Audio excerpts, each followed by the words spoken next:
Խաղաղություն աստծո ժողով։ Խաղաղություն ձեզ։ Աստված շատ օրհնի բոլորիդ։ Մի հատ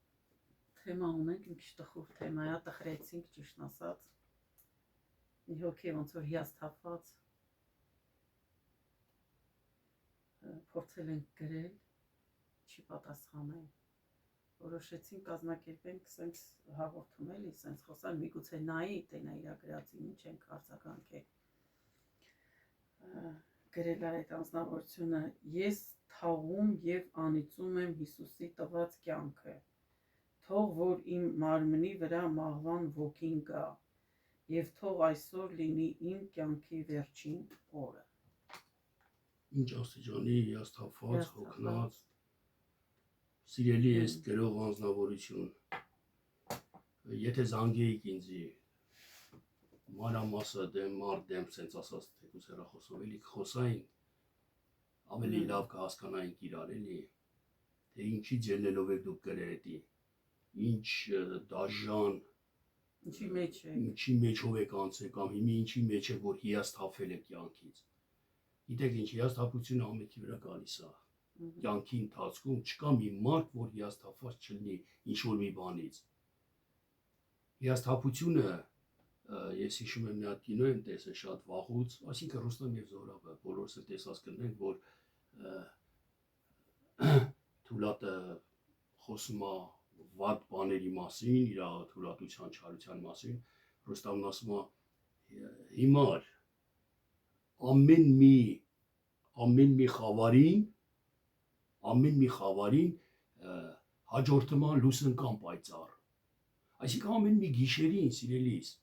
սիրելի եղբայր, քույր, ամեն գիշերը, երբ որ այդ փորձությունը, ծանրությունը գալիս է քեզ, հաջորդելու է լուսնկան, լուսաբացը։ Չի մնալու այդ խավարի մեջ ոչ մեկ երկար չեն մնա, որ դուք նեղվում եք։ Եթե հարազատ եք կորցրել, մոտիկ մարդ եք կորցրել, եթե մի բիզնես եք կորցրել, կամ ինչ-որ հիվանդության տառապանքի մեջ եք, լիքը պատճառներ կարա մարդուն հիասթափեցնի։ Բայց ես ուզում եմ մխիթարել Աստծո խոսքովը, որ այս կյանքը ժամանակավոր է, այս կյանքը, այս ընթացքը, որ մենք ապրում ենք կյանքի մեջ, մի ակնթարթի պես անցնելու է։ Աստվածաշունչն ասում է խոտի ծաղկի է նման։ Ծաղիկը աճեց, արևը կեսօրին խփեց, չորացավ, տեղն էլ չի հիշում այդ ծաղկի։ Մեր տեղը, օրինակ ես իմ պապու ոչ տեսել եմ, ոչ էլ հիշում եմ։ Պատկերացնեք մի 100 տարի է երևի անցել։ Բա հավիձենականության մեջ նույնը մենք, կորել երկրի վրա իմաստ չունի ոչ մի բանից հիասթափվել, ոչ էլ ոչ մի բանից, ասենք, ձանձրանալ իր կյանքը անիծել, հա, ոնց որ դուք եք ձեր գրվածքի մեջ գրել։ Հավիձենական կյանքին հուսացեք։ Հավիձենական կյանքն է իսկական կյանքը։ Երկիր բառը բնագրով աստվածաշնչյան թարգմանվում է հոգիների ձուլման վայր։ Ոսկին, երբ որ քարանքից վերցնում են, ասենք մի 10 կիլո քարը, կարող է 10 կիլոից 10 գրամ էլ չլինի, 5 գրամ ոսկիդ է մաքուր։ Գցում են կրակի փռի մեջ, կրակի փուռը վառում, հալեցնում է։ Եվ երբ որ այդ 10 գրամ ոսկին վերցնում ենք մենք, դարերով անսահման չի փչանում այդ ոսկիները, կարելի է օգտագործել։ Նույնը դուք համարեք ձեզ, այս կյանքը ինչքան էլ կրակի փուռը լի ձեր համար, ձեզի թող ձուլի, դուք մաքուր ոսկի եղեք, որ հավիճենական կյանքի մեջ հավիտյան մնաք, ըստ Աստծո խոսքի, բայց որ հիասթափվում եք, այն կյանքը, որ Աստված տվել է ձեզ, դուք ոչ թե առողջաբար, այլ չեք ընդունում այդ կյանքը, չեք ընդունում ձեր ցավը, ձեր բեռը, սենց ասած, ավելի ծանր է, քան թե Տիրոջ տված այդ կյանքն ուրախությունը։ Ես ուզում եմ մխիթարել ձեզ Աստծո խոսքով, Աստծո հոգով, սենց ասած։ Թողեք էդի, մի պահ սպասեք, կանցնի այդ խավարը։ Իմաստաբար վարվեք, համբերեք, աղոթքի մեջ եղեք, կանցնի այդ խավարը ու կտենաք պայծառ օրեր, լիքը պայծառ օրեր կտենաք։ Ձեր առջևում կան լիքը պայծառ օրեր։ Կարելի մի բան անել ասել։ Որ մտքովս անցավ էլի, ուրեմն այս մարդը գրողը YouTube-ում թերթել է, չէ, ուրեմն պատական չի գտել մեզի, պատական չի ընկել այս ձայնագրության։ Հա, մեր YouTube-ի տակն է, էլի, ձայնագրության։ Դրա համար խնդրում ենք կապի մեջ քո հետ որը լինի, Դե իհարկե ասեցի, կապի մեջ եղեք, շփվենք, դուք կտենաք, որ ձեր կյանքը կփոխվի, դուք ավելի լավ կլինեք։ Աստված սիրում է ձեզ։ Աստված ձեզ շատ է սիրում։ Ուղղակի դուք պետք է իմանաք այդ մասին։ Դուք պետք է իմանաք այդ մասին։ Իսկ իմանալու համար ձեզ պետք է լսել Աստծո խոսքը։ Հավատքը լսելուց է, լսել Աստծո խոսքը, դուք պետք է լսեք, կարդաք ու ձեր կյանքի մեջ փոփոխությունը կտեսնեք։ Ու կգա մի ժամանակ ես համոզված եմ, որ դուք ասեք, այն ինչ հիմար մտք բաներ էր մտքովս անցնում, այն ինչեր էի ուզում անել ու մի խոսքով։ Դրա համար սիրելի հաստատող, տեսեք, կարդում եմ Մատթեոս ավետարանի 11-րդ գլուխ 28-ից 30 խոսքը։ Հիսուս Քրիստոսն է ասում մեզ, ձանձրացածներին, հոգնածներին, փորձության մեջ եղողներին, վարգի տոկոսի մեջ կամ հիվանդության մեջ եղողներին։ Հիսուսն ասում է, ինձ մոտ եկեք, ամեն վաստակածներ եւ բեռնավորվածներ, եւ ես հանգիստ կտամ ձեզ։ Ձեր վրա առեք իմ լուծը եւ ինձանից սովորեցեք, որտեւ ես հեզ եմ եւ սրտով խոնարհ, եւ ձեր անձերի համար հանգստություն կգտնեք, որտեւ իմ լուծը քաղցր է եւ իմ բեռը թեթև։ Ինձ մոտ եկեք ասում է, Հիսուս Աստծո խոսքն է, այն սիրո խոսքն է։ Քրիստոսը նոծությունն է, Աստծո խոսքը կատարողն է։ Եթե դու գնաս մոտենաս Աստծուն, Աստծո խոսքին, կարդաս, լսես, մոտենաս, կտեսնես քո վրա այս թեթևացավ այդ բեռը, այդ ծանրությունը։ Ու իր լուծը կվերցնես քո վրա, իսկ իր լուծը քաղցր է, թեթև է, հավիտենական կյանք է։ Ելք կա, ամեն բանի մեջ ելք կա։ Չկա մի բան, որ տուպիկի մեջ ընկնի, սատանան է տանում տուպիկ ու վերջ ասում է, բրծավ։ Ու ծիծաղում է վերջում մարդու վրա։ Բայց Աստված ամեն պարագայի մեջ շանս է տալի, վերջ չկա, հնարավորություն է տալի։ Դավիթը Սաղմոսների մեջ ասում է, եթե դժոխքում էլ լինեմ, քո ձեռը չի կարճանա, կօգնի ինձ ինտեղից հանելու։ Էլի շանս կլինի ինտեղից դուրս գալու։ Դրա համար սիրելի քուրս, սիրելի եղբայրս, սիրելի ես գրող անձնավորություն, ես ուզում եմ մխիթարեմ ձեզ, ես ուզում եմ ձեզ տալ են խոսքեր, ես ախր չգիտեմ իրոք դուք հավատքի մեջ եք, թե չէ կամ չնայած Մելանա ճիշտ ասեց էլի, որ անպայման հավատքի մեջ եք, որտեղ լսել եք, գրել եք տակը, ուրեմն ինչ որ բան կա ձեր մեջ, բայց ձեր հիասթափությունը ծայրահեղ վիճակի մեջ է։ Մենք կաղոթենք, անպայման կաղոթենք, մեր եկեղեցու մեր եղբայրներին, քույրերին ես կասեմ, միաբան, միասին, բոլորը սրտանց քո համար կաղոթենք։ Դու մենակ հավատա, մոտեցի Քրիստոսին ու քո այդ լուծը, այդ քո բեռը կվերցնի Քրիստոսը։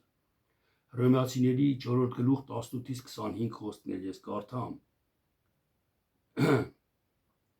որ առանց հույսով հավատաց,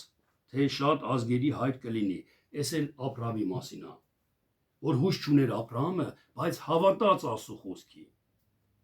հավատաց ու հույսով եղավ, որ շատ ազգերի հայր է լինելու։ Ինչպես ասվեցավ, թե այսպես պիտի լինի քո զավակը, եւ չտկարացավ հավատքով, այսինքն մտիկ չտվավ իր մարմնին, որ արդեն մեռած էր, ինքը իբրև հարյուրամյա լինելով եւ ոչ էլ Սարայի արքանտին մեռած լինելուն։ Ինքը 100 տարեկան էր, Սարան 90 տարեկան էր, ինքը մեռած էր, Սարայի արքանտը չորացած էր, բայց հավատաց Աստծո խոսքին, որ Աստված անհնար բաները հնարավոր կանի, եթե ասելա կանի ուրեմն։ Ամեն ինչ էս հավատքի վրա է կապված։ Մի հավատքը թող մի հուսահատվի։ Հենց հուսահատվեցիր, հավատքը փախտում է, այսինքն դու հավատ չկա, որ հուսահատվում ես։ Իսկ եթե հավատ կա, հավատքը ամոթով չի թողնում։ Ամեն։ Հույսը ամոթով չի թողնում։ Եվ Աստծո խոստմունքի համար չերկմտեց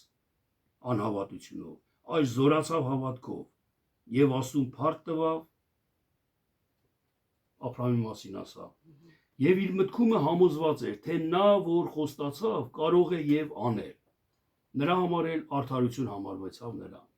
Տեսեք, որ հավատաց Աբրահամը, որ խոստացել է ուրեմն կանի, ու Աստված արդարություն համարեց։ Այս արդար է, դա ճիշտ է։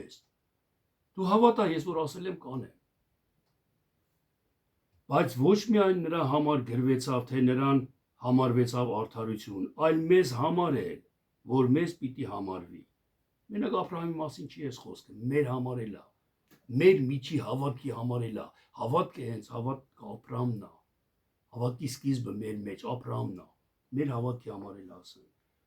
որ հավատում ենք նրան, որ մեր Տեր Հիսուս Քրիստոսին հարություն տվավ մեռելներից որ մատնվեցավ մեր հանցանքների համար եւ հարություն առավ մեզ արդարացնելու համար։ Հասկանում եք, եթե չհավատանք, մի հատ փոքր օրինակ ասեմ, էլի, ես այդպես աշխատանքի եմ ընդունվում։ Ինձ ասում են, եթե աշխատես ժամը 8-ից 8 օրինակի համար, շաբաթ-կիրակի օրերը տունն ես ելնելու, մնացած օրերը աշխատես, ամսվա վերջում քեզ վճարել եմ այսքան գումար։ Ենթադրենք 10 ռուբլի, 100 ռուբլի գումար։ Ես որ չհավատամ, որ իրանք ինձ այդ գումարը կտան, կաշխատեմ մի ամիս։ Հավատում եմ, չէ՞ որ աշխատում եմ։ Հավատում եմ, իմ հավատքն է ինձի տանում աշխատելու, գիտեմ, որ ամսվա վերջում ստանալու եմ այդ փողը։ Իսկ եթե մի քանի հոգի գան ասեն, այս կազմակերպությունը խաբում աշխատացնեմ, փողը չի տալի։ Մի աշխատեք սրա մոտ, էսի բան չի անի։ Այդ խոսքերը իմ մեջ անհավատություն կառաջացնեն։ Ու մի քանի հոգի գա ասի, ես աշխատել եմ իրանց մոտ, չեն տվել ինձի փող։ Արդեն ես կհավատամ, որ իրանք խաբում են ու ես չեմ աշխատի։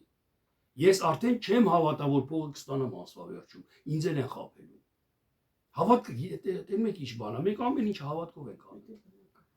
Հա, երկմտությունորվել ենք անում շատ բան կիսա հավատքով, ասու հաջողությունն ալնեմ, եթե սխալ իրավիճակի մեջ եմ քայլում, այդ երկմիտ վիճակի մեջ, ստասում է երբեմն չի ստասում, այդ մասին չի խոսքը։ Խոսքը Աստծո խոսքի հավատքի վրա է։ Եվ մեր հավատքը, սիրելիներ, եթե մենք հավատում ենք, որ Աստված ասել է կանի, Աստված ասում է, ես քեզ սիրում եմ, դու իմ որդին ես։ Ասում է, դու արի ինձի, ես կգամ քեզ, քո բեռը կվերցնեմ, ասում է, ես չեմ հավատում, այ մարդին բեռը ով կարա վերցնի։ Ես ոնց կարամ, ես այդ անհավատությունը թողեք։ Այդ անհավատությունը խաբում է ձեզ սատանան ու տանում է կորուստ։ Ավելի վատ բաների կառաջացնի ձեզ, վատ բաների մեջ կտանի ձեզ։ Դրա համար հավատացեք Աստծո խոսքի, Աստծո խոսքը նորից եմ կրկնում, ամեն իրավիճակի մեջ տալիս է հույս, ամեն իրավիճակի մեջ հաջողություն, հանմավոտի, քո անկարող վիճակը ինքը լավ գիտի։ Սպասում է քո միջի այոյին, որ ասես այո, հավատում եմ քեզ Տեր, ու այն ժամանակ դու իր հրաշքը կտենաս, թե ոնց զորավոր ձեռքով կօգնի քեզ, ոնց կհանի քեզ այդ վիճակից, ու ես Մելանիայի հետ շատ ուրախ կլենք, մեր ուրախությանը չափ ու սահման չի լինի, երբ որ մի անգամ զանգեք ինձի ու վգա եք, ասեք, իրոք ես հավատացի ասում, Աստված ես հրաշքն արեց ինձի։ Ու մեր ուրախությունը կատարյալ կլինի։ Տերը թող օրհնի ձեզ։ Աստված շատ օրհնի։ Այսքան է, նորից, եթե նայեք, դիտեք այս հաղորդումը, արձագանքեք։ Անպայման արձագանքեք, սպասենք, Աստված ձեր հետ։ աղոթում եք ձեր համար, քաջեղեք, Տերը ձեր հետ։